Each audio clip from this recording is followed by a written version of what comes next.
I know not because... No, Ali! Come here, Manila. Hey, Jim.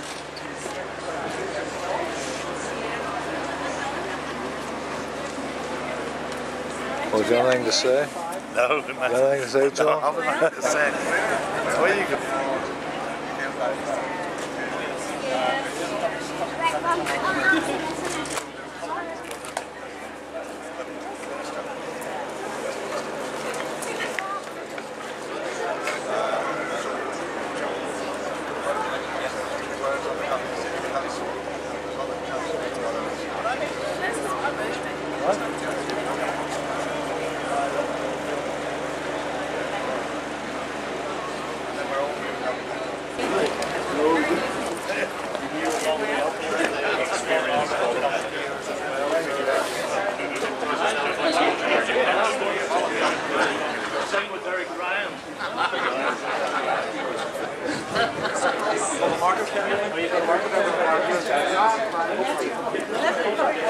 Did you sign the book yet again?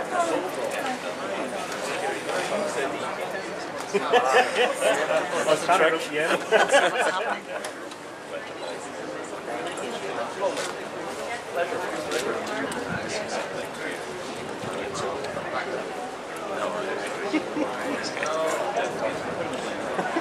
So what was someone like you were on the journey, the people who journey up like us, like Danny, on so many occasions, and now so many years on for dealing with this?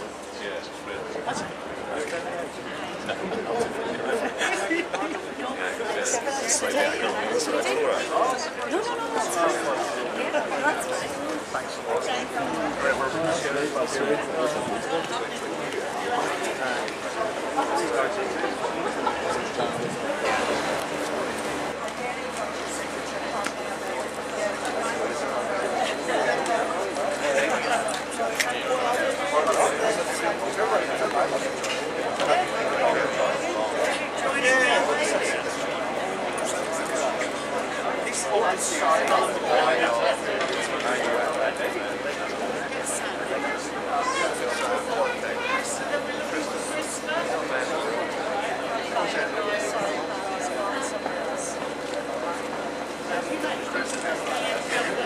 Now, you can't hear me, that's good.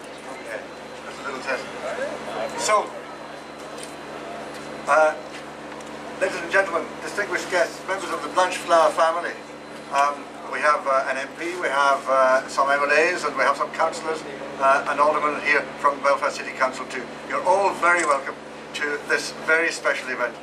I'm Chris Spur, I'm the chairman of the Ulster History Circle, and many of you I know have travelled a good distance to be here today, and I hope that those who have some very warm with us as well. And also with us are FIFA Vice President Jim Boyce and IFA President James Shaw. This is the latest in our series of Ulster History Circle Blue Plaques, and it joins others that we have here in this part of the city. The first Governor of Hong Kong, Sir Henry Pottinger, is commemorated at the Mount. The philanthropist Sir Samuel Kelly is on Castlereagh Street. The playwright Sam Thompson on Montrose Street, and the writer and playwright St John's Irvine on Susan Street. We unveiled a plaque to him last Saturday. Today, we're commemorating another son of East Belfast, Danny Blanchflower, whose contribution to the game he loved, whether as a player with Glentoran, Tottenham Hotspur, or Northern Ireland, or later as a manager, is acknowledged as being amongst the best. He excelled too, of course, as a football journalist of note. The Ulster History Circle is delighted to honour the achievements of Danny Blanchflower with this blue plaque, and we're particularly grateful to Belfast City Council for its support. Since the early 1980s, the Ulster History Circle has put up over 180 blue plaques all over Northern Ireland and 3 in the Republic of Ireland to celebrate the achievements of those men and women who have contributed significantly to our history, locally, nationally and internationally. We're an entirely voluntary organisation, and we rely on the support of local authorities, individuals, organisations and businesses to fund the plaques. There's no such similar organisation doing what we do anywhere throughout this island. As I said, Belfast City Council is supporting this plaque, and with us today is Alderman Jim Rogers, who would like to say a few words. Jim. It gives me great pleasure on behalf of Belfast City Council to thank the Ulster History Circle for deciding to put a plaque up in memory of Danny Blanchflower. The City Council over the last number of years have given a small amount of money towards the Ulster History Circle to do this work in the city of Belfast. I would like to see us giving it much more, but money's very tight, as we all know, in the public sector. But the Ulster History Circle do a wonderful job, and as you heard Chris saying, they're all volunteers. So Chris, I would like to thank you and your team for all the hard work you put in and for the great work you're doing in Belfast. I can also say, ladies and gentlemen, that this is not the first time that a plaque has been put up to Danny. I was very much involved, going back several years, whenever we had the Junior International Stadium and the Sydenham playing fields called after him, and they're now known as Blanchflower Park and Blanchflower Stadium. And the man who must get the credit for that is the late Dr. Malcolm Brodie, MBE, who was the sports editor of Belfast Telegraph. Malcolm and I were great friends. He had spoken to me about this. Unfortunately, I was able to persuade the Council's Parks and Leisure Committee and then the full Council that we should rename that stadium after him. My dad used to bring me to watch Danny playing for Northern Ireland, not for Glentoran because I wasn't born then, but Danny was a really cultured right half. We don't hear of right halves today or left halves. We hear of right-sided midfield players. He was exceptional, very talented, very intelligent, and he carried that right through whenever he went to Barnsley, then Aston Villa, and then Tottenham Hotspur. And it's great that in East Belfast we can remember him. And today also in ending, I would like to say a big thank you to the Blanchflower family, both those who live in Northern Ireland and those who travel a distance. It's great that you found the time to remember your dad, your brother, your uncle or whoever, and I wish you all the very best in the future. Appearing 56 times for Northern Ireland. It's appropriate then to ask Jim Boyce, a former IFA president and current FIFA vice president, to say a few words. Jim. Thank you. Distinguished guests and ladies and gentlemen, can I say how proud and honoured I am to be standing in front of you today. The word legend is something that is not given without a lot of thought to it. Danny Blanchflower to me was a true legend of Northern Ireland football. And I have been very privileged to represent Northern Ireland now for several years, both at UEFA and at FIFA. When I travel, people mention the great people who have contributed to this country, and especially many of the sports people, and Danny was one of them. I remember as a 14-year-old, and this is absolutely true, at Cliftonville Cricket Ground, sitting on the bank and listening to the commentary from the Northern Ireland game when we reached the quarter-final of the World Cup in 1958. Of course, Danny was a captain of the team. Let's hope that the current Northern Ireland team, who have a very, very important game this Sunday, can emulate those feats and can qualify for their first ever European Championships. Because I've said many, many times, and I make no apology for saying it, I think people like Danny. It's wonderful also to see people like Pat Jennings here today.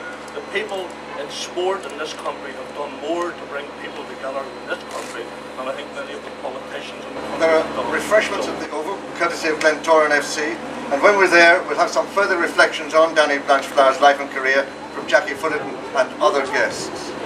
But now I'd like to invite Gail Blanchflower, Danny's daughter, to unveil the plaque on behalf of the Blanchflower family. When Gail first heard last year that a blue plaque was being planned for her famous father, she appeared on Radio Ulster and told listeners how delighted she was to hear the news. Well, now we're delighted that Gail is here with us in Belfast at this very special event. Gail. I think that more people have said more words about my late father, or our late father, than anyone else. And I think all it remains is on behalf of the family. Very proud. Nothing more can be said because you've said it all. If that's okay. That's fantastic. Now, I'd like to invite Gail now to unveil the plaque. Go around the other side of the railings here.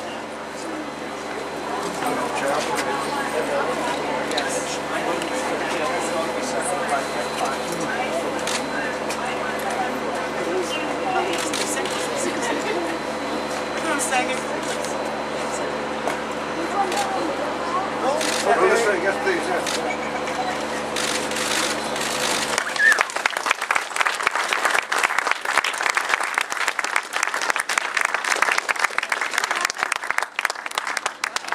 Thank you. And now I suppose the chance for more photographs here, and I know BBC Newsline want to do a piece shortly in about 5 minutes or so. So if anybody who wants to take photographs, please feel free. And Danny Blanchflower, captain of Spurs, to take the penalty. I believe the game's a great democracy. I mean, you often write about Skinner Normanton, who was my first experience. I remember going to Barnsley, and I played in a practice match, and Skinner came running at me with the ball, and I was trying to figure, was he going right or left, and he just ran straight on, and straight over me. Beautiful game at the family's new house in Grace Avenue. He recalled being smacked by his mum for some mischief or other, and being sent to bed. A mother's guilt sent her upstairs to gingerly open his door. Her mouth gaped. The future World Cup star, still a toddler, stood teetering on the open windowsill, transfixed by a kid's kickabout below. His mum took to playing out in the streets with him. She was even mistaken for an older sister. Meanwhile, Belfast was making a name for itself. There were planes at Short Brothers and ships out of Harland and Wolff, where Danny's father started work as a fitter at 6 a.m. Danny's mother worked at the Belfast Rope Works, the largest of its kind in the world. All this industry flourished around the mouth of the River Lagan, where Belfast Glacial Valley runs to the sea. But there was none of the coal or iron ore that put the fire into the bellies of other great industrial cities like Cardiff or Newcastle. Sheer grit and determination were the chief commodities here. And it was the same for Danny too. Playing as a teenager here at Glentoran, just a throw-in from the shipyards, he lacked strength and pace, but he more than made up for it with guts and guile and that same self-belief. Just after the war, all of us would have played on the streets if we could find a ball, if we could afford a ball. The cobbles, the ball's bouncing everywhere. It was really like a rugby ball. It can go anyway. And that sharpened your senses, sharpened your control. And the fact that it was 20 aside and people were tackling you all the time, that made you sure your touch was good and you were able to pass it. England beckoned, and Danny went on to parade his skills at the highest level for Aston Villa and Spurs. He captained Tottenham to the double in '61, the first time in the century one team lifted both major trophies. A few of those for Spurs, in a team thronged with English, Scots, Welsh and Irish, barely on better wages than the fans watching them. But his greatest international triumph was at the World Cup in 1958. And here at Northern Ireland, training very, very hard indeed for this great match against France. Danny Blanchflower, their captain. Against all the odds, Danny led Northern Ireland to a place in the quarter-finals. After beating the mighty Italy 2-1 on the way, his football philosophy was as Irish as Spike Milligan. Well, our tactics have always been to equalise before the other team scored. I think they scored first and then we equalised, but we equalised the second time before they scored. He went on to write as elegantly about the game as he played it, pithily describing one muscle-bound match as all action, no plot. The great Jimmy Greaves said when Danny left Spurs that a light went out at White Hart Lane. Maybe. It's a grand old team to play for, or it's a grand old team to see. And if you know the history, it's enough to make your heart go. We don't care what the other teams say. What the hell do we care? For we only know that there's gonna be a show, and the Tottenham Hotspur will be there. It's a grand old team to play for, it's a grand old team to see. And if you know the history, it's enough to make your heart go. We don't care what the other teams say. What the hell do we care? For we only know that there's gonna be a show, and the Tottenham Hotspur will be there. Win the cup, win the cup, win the cup, win the cup.